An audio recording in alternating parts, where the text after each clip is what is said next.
This is a breakdown of my backcountry macro diet. So, essentially a macro diet and macronutrients is just proteins, carbs, and fats, and the percentage of each of those categories that lead to the total caloric intake that I would eat for the day.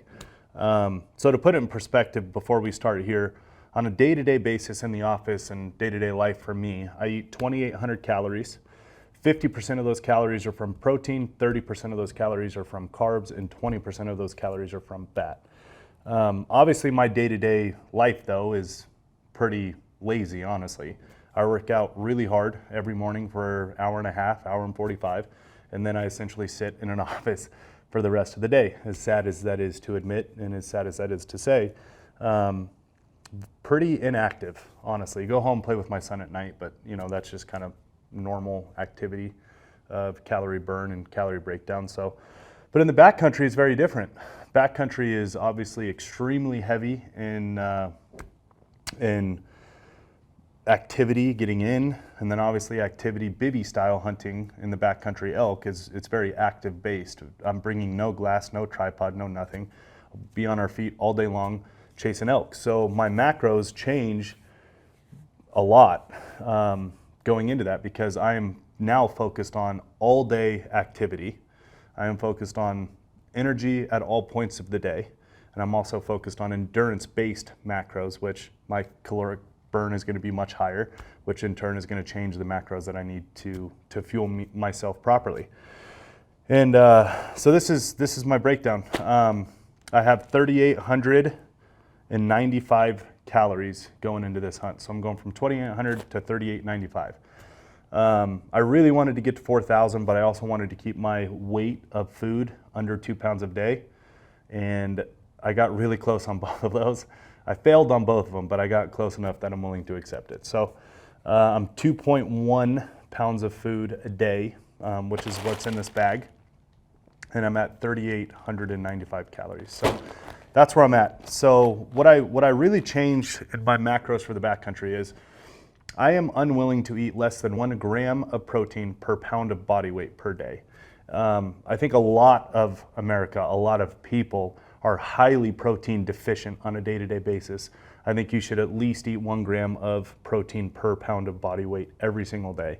And on a normal day when I'm in the office and food is readily available for me, I eat a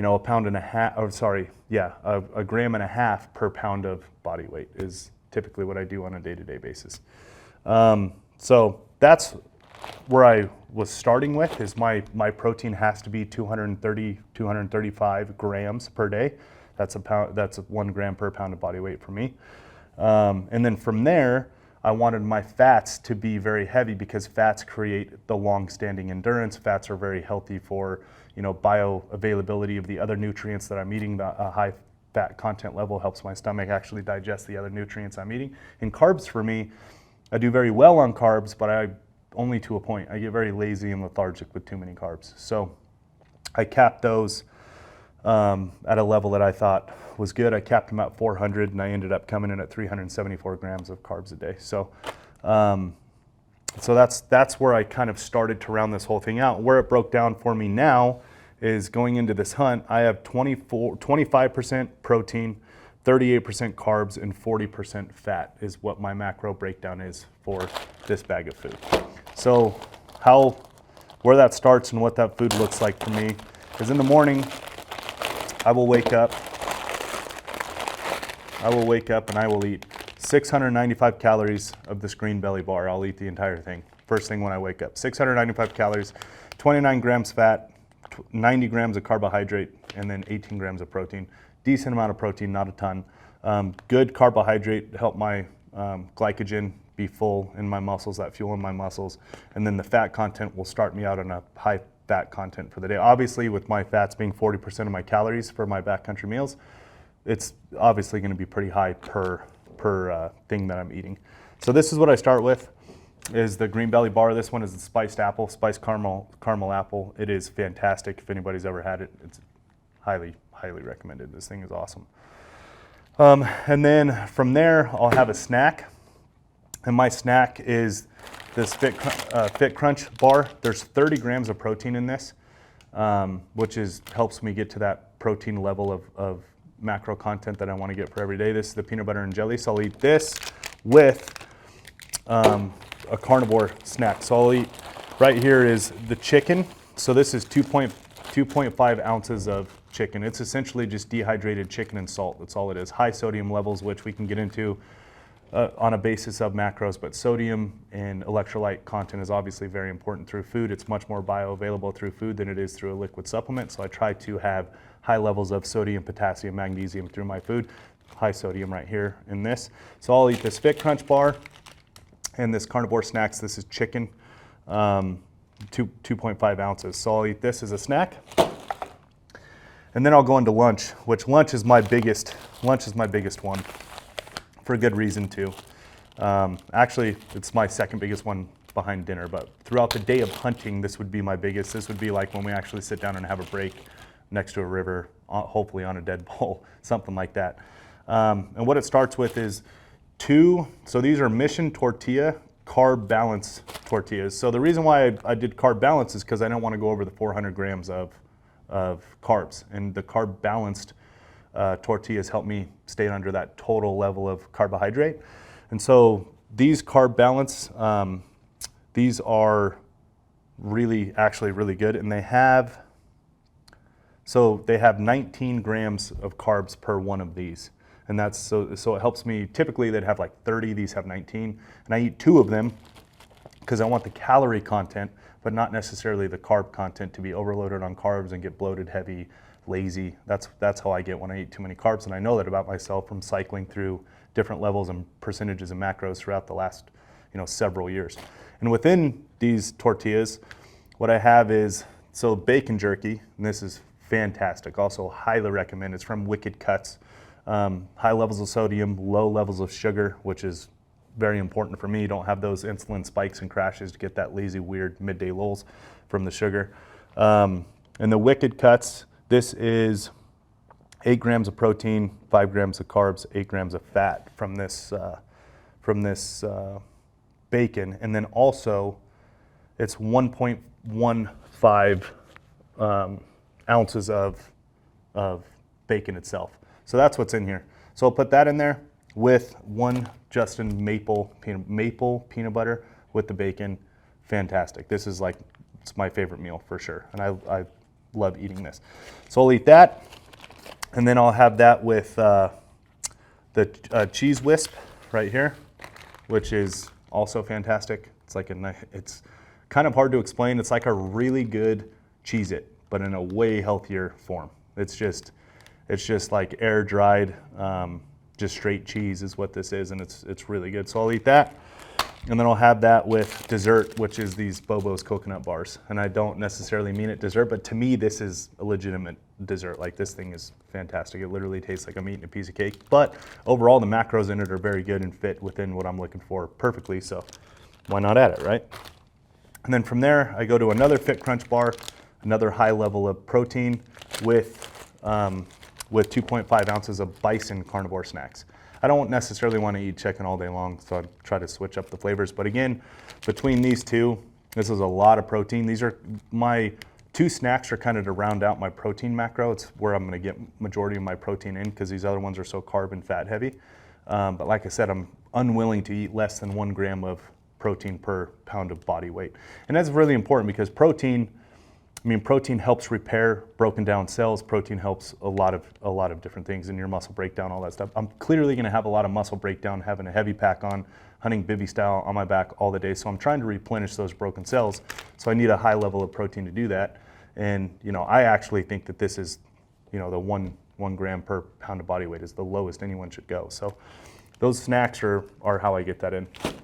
And then from there, I go to dinner. And then I eat a bag of Fritos with that as well. So this bag of Fritos are awesome. It's super light. It's got good calorie content in it, good carbohydrate content in it. And it's just corn oil, and salt, another great form of sodium as well. And it's super light, helps get a lot of calories in, pretty much straight carb. And then also salt, no sugar added, nothing. So I don't have those insulin spikes or anything like that. And then from there, I eat a green belly bar for dinner, which this one is 665 calories. This is the mango cashew coconut, and also fantastic. Like, I will look forward to eating this every single night. So this is what I use to round out my macro totals. So right there is 3,895 calories. And like I said, the totals would be 238 grams of protein, 374 grams of carbs, and 177 grams of fat. So that's what that's looking like. And, you know, for me, this is obviously macros for me. Everyone is different. I know with what I've done in the past, I know, you know, what to do with my macros to do the task at hand, whether I'm looking to get stronger, leaner, you know, just maintain, but actually get some performance gains, whether strength or VO2 max. I've been manipulating my macros for a very long time. So I understand my endurance macros very well, and this is what that looks like. And before anyone asks, yes, I'm stoveless, but I am not stoveless to be cool and to talk about it. I'm stoveless because I have really bad stomach issues, and freeze-dried food does not agree with me very much, and it has kept me behind trees for far longer than I've ever wanted to admit or tell anyone. So that's why I don't eat freeze-dried food. It wrecks me, and that's not what I'm looking to do when I'm in the backcountry. I'm looking to perform and, you know, actually have a good time. So if anybody has any questions about macros or further questions about how this all really works, I could be speaking Mandarin and Chinese to some people, but it's a very good way to eat because it's entirely performative based, whatever goal or task you have at hand. So I'm not necessarily telling anybody to like eat these level of macros, but I am telling you should probably look into trying it, seeing what your body likes, understanding what works with your body, what fuel your body likes, and how you can perform the best. Because then when you do go into the backcountry and have a legitimate task and goal at hand, you can actually tailor these exactly to what you're looking for and know that you're going to be able to perform all day. And then, you know, supplement it kind of goes hand in hand. We won't go too far into it today, but sodium is really important. Obviously, the three major electrolyte, sodium, potassium, magnesium. Those are the three major ones, obviously. And, you know, through my food, I have 5,135 milligrams of sodium, and you sweat 1,200 milligrams. Sorry, you lose 1,200 milligrams of sodium, 140 grams of potassium, and 10 grams of magnesium per hour of sweat, and that would be on the average bell curve of an average individual. I'm a little bit bigger than average. I definitely sweat heavier than average, so I'm on the other side of the bell curve from that of how much of the electrolyte content I actually sweat out. But through my food, I have 5,135 milligrams of sodium, and how I supplement that is through Element, Apex Recovery, Apex Quench, the Element hydration drinks, and then salt pills and potassium pills. And also, you know, magnesium is in the elements and things like that. So what I'm really looking to do is round out like a total amount of sweat per day. I'm planning on sweating between 4.5 hours and 7.5 hours a day. 4.5 hours I have through food and a little bit of supplement. 7.5 hours I have through food, supplement, and pills. So overall, this is my backcountry macro breakdown, and we wanted to do a video on this because I got a lot of questions about exactly what it is, you know, I eat for macros and all of this stuff in the backcountry. So, you know, this is the 101 level of that. And if you have any more questions, please put them in the comments. I'm more than happy to answer. I know this stuff can get a little confusing sometimes, especially when it's just passed over like it was today. But like and subscribe. Let us know if you have any questions. If you do, put them in the comments.